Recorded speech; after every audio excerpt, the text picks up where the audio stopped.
And this is very appropriate for you because you are taking up tourism and hotel management. We issue franchises, we regulate the fares, although fares are partially deregulated.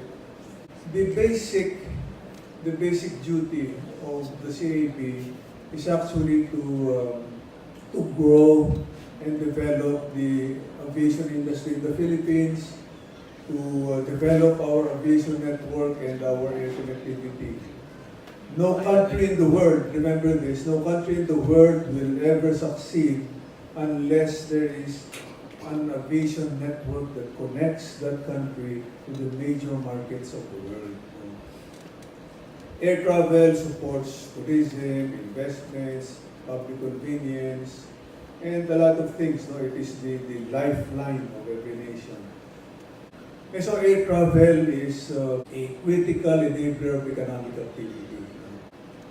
The Filipinos are still one of the least traveled people in the world. It means that we have the least number of travel per unit population. We lag behind even Malaysia, Thailand, Vietnam, Indonesia. Those people are more traveled than we are. But having said that, the Philippines actually is one of the fastest growing markets in the world. We are registering on an average 10% growth in traffic every year. No? And for a period of 10 years, from 2005 to 2015, domestic traffic in the Philippines tripled.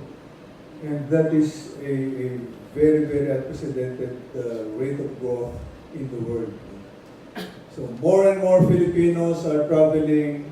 In 2018, 54 million people traveled in the international sector and in the domestic sector. In 2008, I think it's just 30 million. No? So we're growing. What are the reasons for this phenomenal growth of traffic in the Philippines? Well, number one is policy, what we call the progressive liberalization of the aviation industry in the Philippines, ushered in by Executive Order 219 issued in 1995 by then President Fidel V. Ramos. Years ago, before liberalization, you buy a ticket, all in, the fares are fixed. There are no fare differentiation except the business and the first class cabin. And you are not able to fill the plane. The average load factor may be 50%. So you can just imagine, if you have a plane of 200 seats, 100 people would bear the entire cost of operating the plane. So the result is very high fares. So in the old days, air travel is for the elite. How many of you guys have traveled abroad? Raise your hands. Almost everybody. No? In my time, I traveled abroad. I traveled to Hong Kong when I was a lawyer already. Air travel in my time was just a figment of my imagination. But because of the liberalization that is sweeping the world, air travel has been democratized. And the reason is the liberal policy of an open market, because in the old days, if I am operating route A to B, I can say that, oh, you're applying for this route. I am operating this adequately, so you cannot enter the market. No. So in other words, entry and exit into the market during those times is not free. No? When the market is not open, the result is no competition. When there is no competition, prices are high, services are inefficient. But when the government ushered in liberalization, then competition heightened. And apart from an open market, we also adopted an open pricing regime. No, so we liberalized the fares in the aviation industry. And remember that real competition in the aviation industry lies in pricing. You consider the buses and the jeepneys. There's no competition in the buses and in the jeepneys because there is no competition on prices. The prices are fixed. When you fix prices, there's hardly any competition. But when we deregulated and liberalized airfares, competition became very vibrant. This second factor, no? The emergence of the low-cost model. Because the low-cost airlines, or the cornerstone of that business model would be cheaper fares. So they have strategies like quick turnaround of aircraft. The quicker you turn around, the more time that you will be able to utilize your aircraft. And of course, the more revenues that you can generate. And then the unbundling of fares, no? Unbundling is simply the splitting of the components of the cost of the fare. For example, in the old days, you pay a fixed fare, all-inclusive. Nowadays, this is the value of the seat alone. If you can buy the seat, but you cannot pay for food, you cannot pay for additional luggage, then you can still fly because you can afford the seat. So in other words, this unbundling of fares enables the airlines to differentiate between fare classes. And then, coupled with what Eldrick mentioned, revenue management system, because in the old days, the airline cannot keep track of what is happening on the inventory in real time. But with the advent of the computer reservation system, the airline is able to keep track of what is happening with their inventory in real time. And so they can now predict, the market is very slow, the seats are not selling. And so what the airlines did, just to amplify what Eldrick explained. For example, this is a plane. Assuming this is 160 seats. The airline will segment this into 16 buckets. No? Each bucket would contain about 10 seats. And then, I will now differentiate the seats into different fare levels. The cheapest fares would be the more restricted because the differentiation is based on restrictions like revocability, refundability, or even I cannot fly on a weekend because it's more expensive. I will fly on a Tuesday because it's the cheapest. Or I can only fly in the wee hours of the morning because the fares are cheaper. So the cheapest fares are in the first bucket. And of course, the market will gravitate to the first bucket. So the first bucket will be sold out ahead of the rest of the buckets and so on. No? Because if the first bucket is sold out, then the people will now buy the second bucket. But if the airline is able to monitor that the cheap buckets are selling earlier than we predict. So what they will do is now to put seats from the lower buckets into the higher buckets because the sale is very quick. And vice versa, if the cheap fares are not selling, they will end up flying with empty seats. So what are they going to do? They will bring some of the seats from the expensive buckets into the cheaper buckets. So you may be sitting in an aircraft, you paid 500 pesos while your seatmate paid 2,000 pesos. And the question is that fair?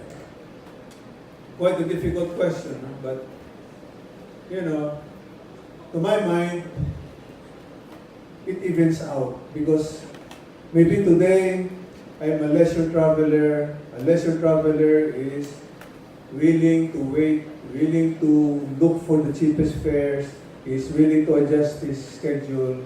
I buy a ticket that will be flown 6 months from now, it's very cheap. That's a leisure traveler. So today, maybe I'm a leisure traveler, so I saved a lot of money, but maybe next month, my relative is sick. I am in a rush, I have to fly tomorrow. Do you expect the airlines to sell you the cheapest fare if you are going to fly tomorrow? If you are going to fly tomorrow, your seat will be expensive because you are flying on demand. You are flying on call. And it's more difficult for the airlines to provide you that kind of seat because the cheaper seats are easier to provide because you pay in advance, the airline gets your money, and they are assured of a certain level of revenue early on. They generate revenue early on.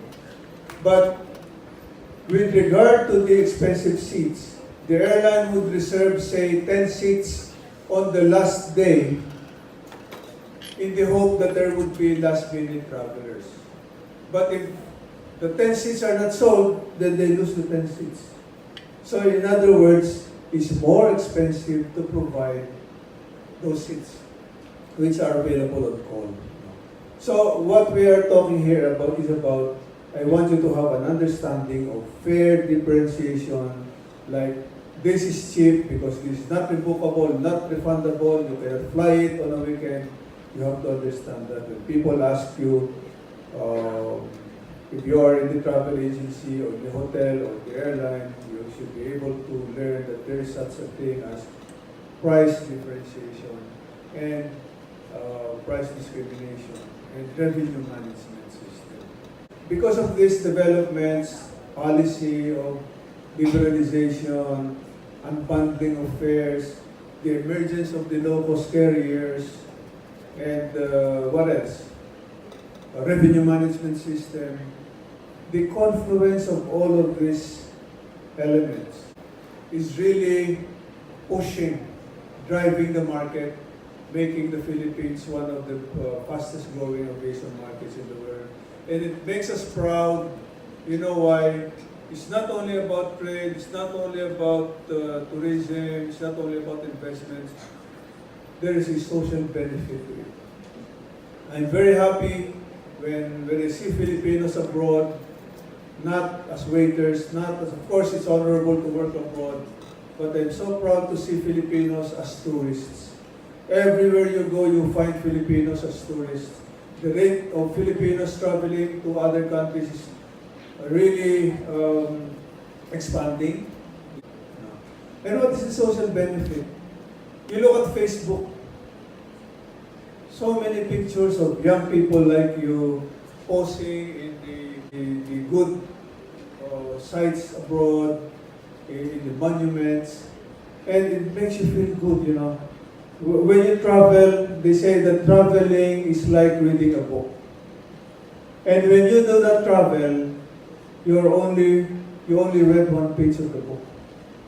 Traveling, you observe the cultures of other people, it enriches you, it gives you a sense of accomplishment. And we should be happy that Filipinos are now traveling. But the more travel, the more restrictions, the more low-cost fares, the more first-time travelers who are not aware or not familiar with the nuances of air travel, the more problems. And so the focus of the CAB, because it's one of our mandates to promote passenger protection and passenger convenience, the economic regulation of the CAB number 9, called the Air Passenger Bill of Rights. And I will just maybe make mention of the 3 pillars of this Air Passenger Bill of Rights, designed to promote the welfare and protect the rights and convenience of the passengers. Number 1 would be right to information, full disclosure of the terms and conditions, the restrictions, the conditions attached to the fares. The advertisement should be not misleading. There should be full disclosure of the total fare. There should be right to information about the status of the flights in case of cancellation and delays. The second would be right to the value of the ticket purchase. Why right to the value? This has special significance in today's era because of the differentiation in the fares. When we say right to the value of the ticket purchase, we're actually referring to the right to the value of the contracted service. Because if you can afford to only buy the seat, you cannot afford to pay for the plane, the food, you cannot afford to pay for additional luggage. You cannot say that, I did not get my money's worth. Because that is the service that you contracted. So, right to the full value of the service contracted. For example, your ticket is non-revocable and non-refundable. And then you appear in the check-in counter. And then the guard says, okay, you're late. There's a queue here, but you're late, you cannot be processed for check-in. And then you say, how can that happen? I've been here 1 hour ago. And I cannot be denied because if you deny me, my ticket is non-refundable and non-revocable. That is why the Air Passenger Bill of Rights has a provision that says that if you are in the queue in a certain cordoned area 1 hour before the close of the check-in period, you cannot be denied boarding. So that's an example of the second pillar of the Air Passenger Bill of Rights, the right to the full value of the ticket purchase. And the third pillar would be the right to compensation in case of flight delays and cancellations, right to amenities, right to hotel accommodation, when appropriate, not in all cases. And it's been a pleasure to visit UST again. When I was here, it was all space, a lot of grass, a lot of trees. Now it's all buildings. What I remember is the UST was an island before. I do not know if it's still an island today. With buildings and water around it. Every time it rains, it floods. Anyway, I'm happy to be back. Hindi ko nasasabihin nang graduate ako, panahon pa ng kopo-kopo. So, thank you very much. I hope you will learn from this meeting.